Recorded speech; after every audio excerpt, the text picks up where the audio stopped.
Сега може би поредността на този видеоклип е седмия подред. Касае колеги, които некачествено изработват или ремонтират автомобилите. Искаме нагледно да покажем некачествено извършен ремонт. Автомобилът е Fiat Croma 2006.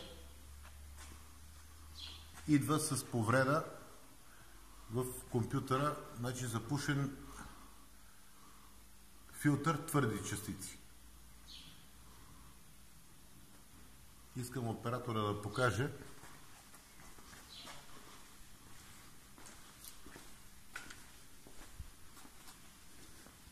какво представлява катализатора.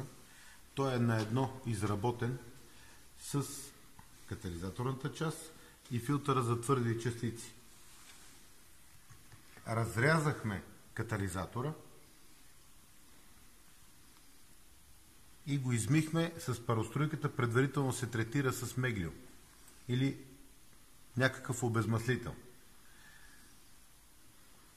След като го измихме, установихме, че някъде някой е пробил отвор в катализаторната част, която е минала през входа и е излязла през изхода на гърнето.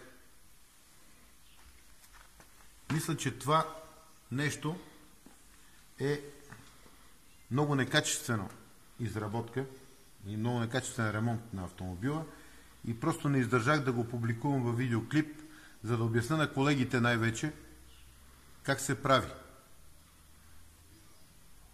След прерязването на катализатора третира се с обезмаслител, мие се с пароструйката и сега в момента ние трябва да запълним отвора с шамотна пръст, разбита с водно стекло, за да може да запълним този отвор. Искам да покажа, не знам дали ще стане видно от камерата, след измиването на катализатора, защото тук беше пълно с сажди. Вижда ли се? След измиването катализатора колко е чист. Което означава, че след запушване на отвора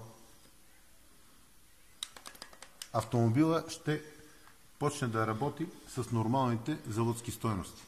Това нещо се прави при пробег от 100 до 150 хиляди км поради много причини. Некачествено гориво, некачествена експлоатация на двигателя в обороти. И мисля, че в този филм най-нагледно показваме как не трябва да се пробиват катализаторите, как трябва да бъдат мити, чистени, за да могат да получат нормални заводски параметри.